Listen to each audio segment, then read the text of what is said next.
रहमतुल्लाहि व बरकातुहू। ये आपकी मोहब्बत है जो मुझे यहाँ तक खींच कर लाई है, वरना अगर डॉक्टर की सुनता तो डॉक्टर ने कहा कि 2 दिन तक आपको घर के बाहर निकलना ही नहीं है। मैं डॉक्टर को नाराज़ कर सकता हूँ, लेकिन ये छोटे छोटे बच्चों को मैं मायूस नहीं कर सकता। मुझे मालूम है मैं उन खुशनसीब इंसानों में से एक हूँ जिन्हें 10 साल आपने अपने दिल से लगा कर रखा। ये आप लोगों की दीवानगी, आप लोगों का जोश और जज्बा था कि जिसने मुझे ये मौका दिया 5 साल महाराष्ट्र की विधानसभा में आपकी आवाज़ बनकर खड़ा रहूं। फिर 2019 से 2024 तक मुझे बैरिस्टर असदुद्दीन अवैसी साहब के बाजू लोकसभा में जाने का, बैठने का, आपकी आवाज़ बनने का मौका मिला। 2024 के लोकसभा इलेक्शन के अंदर हमें नाकामयाबी मिली। इसके बावजूद कि हमने बड़ी शिद्दत के साथ मेहनत की, उनकी दौलत के सामने हम कमज़ोर पड़ गए, लेकिन हमारा जोश, हमारा जज्बा जो पहले था इस इलेक्शन में भी हमें देखने को मिला। लेकिन नौजवानों, मैं एक बात कहना चाहता हूं, कोई भी छोटा सा पत्ता भी अल्लाह की मर्जी के बगैर हिल नहीं सकता। अगर उस पे हमें नाकामयाबी मिली तो शायद अल्लाह की कुछ रजामंदी हो, अल्लाह कुछ और बेहतर चाहता हो सकता है कि वहाँ हमें नाकामयाब करके यहाँ पर एक अजीम और शान कामयाबी हमें दिलाना चाहता होगा। इसी वजह से वहाँ पर हमें वो दिन देखना पड़ा और इंशाल्लाह 23 तारीख के दिन हम एक नया जश्न के तौर के ऊपर, अगर पूरी आवाम साथ रही तो हम औरंगाबाद ईस्ट, औरंगाबाद सेंट्रल और जहाँ जहाँ पर भी मजलिस के उम्मीदवार खड़े हैं वहाँ पर हम कामयाबी हासिल करेंगे। देखिए, पिछले तकरीबन 1 महीने से सिर्फ अकेला मैं ही नहीं, मेरे बहुत सारे साथी ऐसे हैं जिन्हें सिर्फ चंद घंटों की नींद मिलती है। मुझे याद नहीं है कि पिछले 1 महीने में कौन सा ऐसा दिन आया कि जब मुझे रात में सोने का मौका मिला। फजर की नमाज के बाद ही सोने के लिए जाते और जिस दिन 4 घंटे नींद हो जाए तो उस दिन ये समझ लेना कि बहुत आराम हो गया। लेकिन इंसानी जिस्म है, अल्लाह ने हर चीज़ अपने तरीके से बनाई है, कभी ना कभी तो साथ छोड़ेगी ही। इसीलिए जब इस कैफियत में आता हूं तो मैं यही अपने आप से कह कर उठता हूं, यही सोच कर उठता हूं कि कैसे कह दूं कि अब थक गया हूं मैं, कैसे कह दूं कि अब थक गया हूं मैं, न जाने किस किस का हौसला हूं मैं।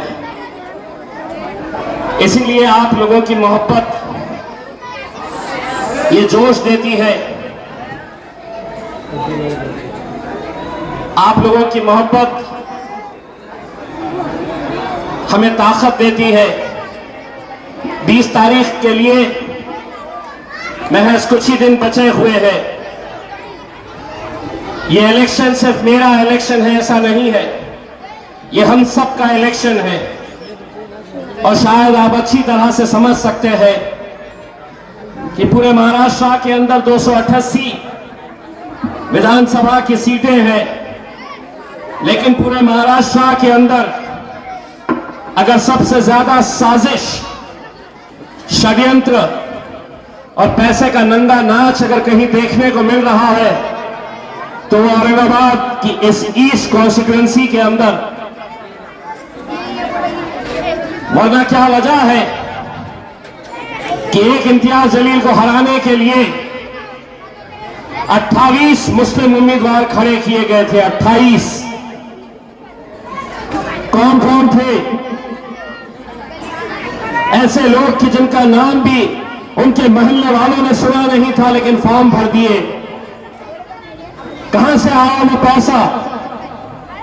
ऐसा नहीं है कि 2 रुपए का फॉर्म लेकर आए, किसी ने भरा और ये दावा कर दिया कि मुझे एमएलए बनना है। उस फॉर्म के साथ 10,000 रुपये का डिपॉजिट भी देना पड़ता है हुकूमत को। कहां से वो पैसा आया? किसने दिया? क्या मंशा और क्या मकसद है उनका? मंशा, मकसद, साजिश, षड्यंत्र यही है कि ये वोट को कैसे बांटा जाए, इस वोट को कैसे तकसीम किया जाए। इसी इरादे से कौम के कुछ लोगों को पैसा देकर खड़ा किया गया कि तुझे कोई 10,000 वोट नहीं लेना है।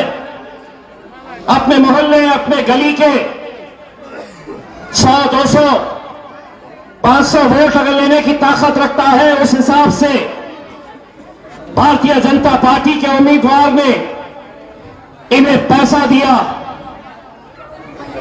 जमहूरियत के अंदर इलेक्शन लड़ना सबको इख्तियार है, लेकिन एक सवाल हम सबको ये पूछना है अपने आप से, कब तक हम ऐसे 10, 15, 20 लोग पूरी कौम का सौदा करने के लिए हर 5 साल के बाद मैदान के अंदर आते हैं, वोट काटने का काम करते हैं। कितने पैसे के लिए? तो किसी को 1 लाख, किसी को 2 लाख, किसी को 5 लाख।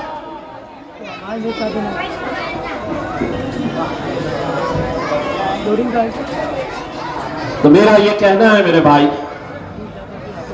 ये साजिश को हमें समझना होगा, ये खेल को हमें समझना होगा। अगर हम बट गए, हमारे एक वोट भी किसी दूसरे उम्मीदवार को अगर जा रहा है, तो ये समझ लीजिएगा कि वो वोट आपका डायरेक्ट भारतीय जनता पार्टी को जा रहा है। वो भारतीय जनता पार्टी जो आज महाराष्ट्र के अंदर एकनाथ शिंदे के साथ हुकूमत में बैठी है और जिसका मुख्यमंत्री कैसे लहजे का इस्तेमाल कर रहा है, इससे बदतर और क्या चाहिए हमें? कि हद ये हो गई है कि हमारे नबी करीम सल्लल्लाहु अलैहि वसल्लम के खिलाफ कोई गुस्ताखी करता है और मुख्यमंत्री उसको बाजू बिठाकर कहता है कि तुझे केशा लाई यानी हाथ लाओ देना नहीं, तेरे बाल को भी हम धक्का लगने नहीं देंगे। एक वो है जो हमें सिखा रहे हैं। सेंट्रल के 2 शिवसेना के उम्मीदवार आपस में कट्टर दुश्मन, आपस के कट्टर विरोधी, लेकिन एक पीछे हट जाता है ये कहते हुए कि अगर हम दोनों लड़े तो 2014 में जो हुआ था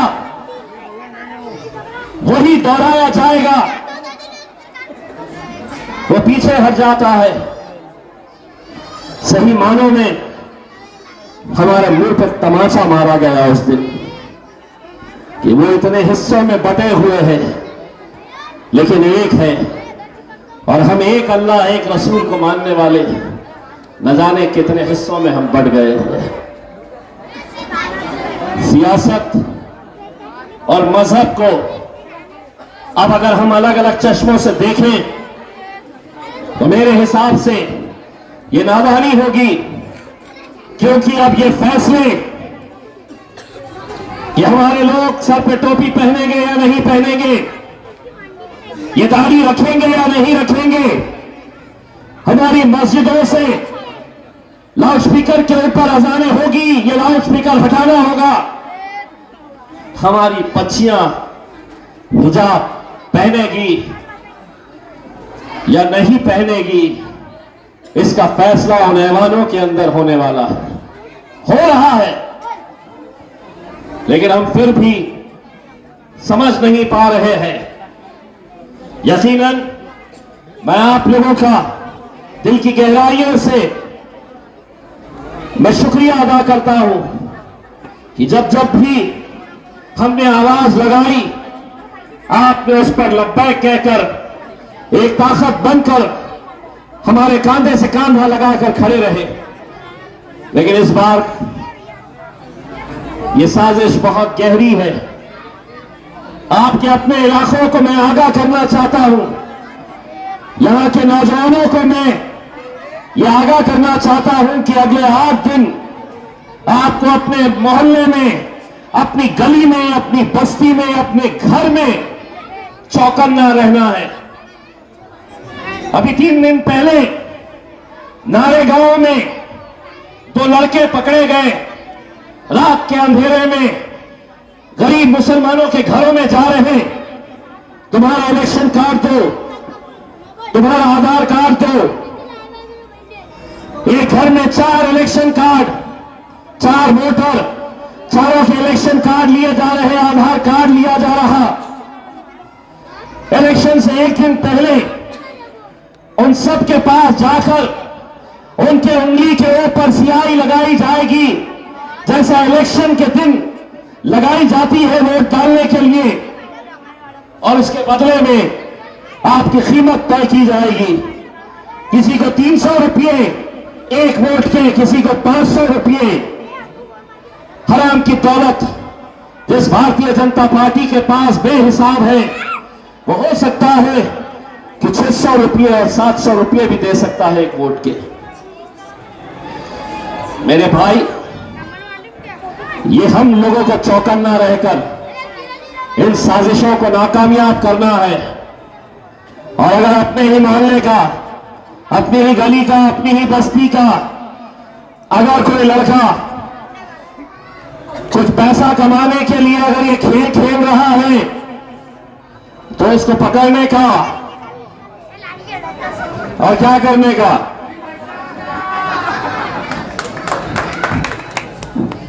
क्योंकि हम इसका शिकार हो चुके हैं मेरे भाई। लोकसभा के इलेक्शन के वक्त जो ये खेल खेला गया था, अब इस बार हमें इसे रोकना है। आपको मालूम है कि जब खेल खेले जाते हैं, जब साजिशें होती हैं, मजलिस पूरे 29 उम्मीदवार हैं, बहुत सारे हमारे बुजुर्ग, हमारी माएं और बहनें जब वोटिंग डालने के लिए जाती है तो कहीं ना कहीं एक घबराहट होती है कि इतने सारे ऑफिसर्स बैठे हैं, वहां पर ईवीएम मशीन, 2 मशीनें रहेंगी या 3 मशीनें।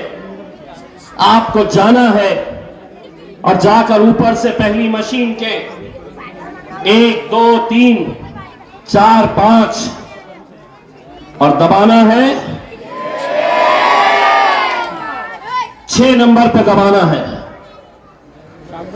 आप अगर ये गलती कर गए कि 6 नंबर के नीचे 7वां नंबर का जो उम्मीदवार खड़ा है, उसकी पार्टी का नाम और मजलिस इत्तेहादुल मुस्लिमीन का नाम मिलता जुलता है, हमारा पतन है तो उसका लिफाफा लेकिन इस तरीके से बनाया गया है कि लोग जाने अनजाने में 6 की जगह 7 के ऊपर, ये सब हुकूमत की साजिश का हिस्सा है। हम लोगों को यह ख्याल करना है कि 6 नंबर के ऊपर अपना बटन दबाना है। अगर आपका एक वोट भी अगर इधर उधर जाता है तो ये समझ लीजिएगा कि वो वोट भारतीय जनता पार्टी को जाएगा। मेरी माएं और बहनों से मैं ये कहना चाहूंगा, रोज का मामूल है, सुबह आप उठती है, मेरी माँ उठती है, मेरी बहन उठती है, फिर बड़े आराम से शौहर उठते हैं, कहते हैं चलो चाय लाओ। अम्मा उस दिन कोई चाय वाव नहीं देना, बोलना जा पहले पतंग उड़ा के आ, तब तेरे को चाय मिलने वाली है। नहीं तो छुट्टी है, पड़े हैं 10 बजे उठने का। नहीं, ये इलेक्शन इम्तियाज जलील का नहीं है। अगर हम जीते तो अकेले मजलिस नहीं जीतने वाली है, ये छोटे छोटे बच्चे, वो माएं और बहनें, वो बुजुर्ग, जो इस इलेक्शन से सिर्फ हमारे लिए दुआएं करने का काम करते हैं, ये जीत हम सब की रहने वाली है। बस आप लोगों से अपन गुजारिश करना चाहूंगा कि अगर हमारा वोटिंग परसेंटेज अगर कम होता है 55%, 60%, तो आपको नतीजे का दिन भी इंतजार करने की जरूरत नहीं। आप उसी दिन समझ लेना कि हम इस मैदान में हार चुके हैं। लेकिन अगर हमारा वोटिंग परसेंटेज हर मोहल्ले के अंदर 80%, 85% और 90% अगर होता है तो यकीन मानिए आपको 23 तारीख के दिन का भी इंतजार करना नहीं है। इंशाल्लाह 20 तारीख के दिन ये जश्न की तैयारी करेंगे।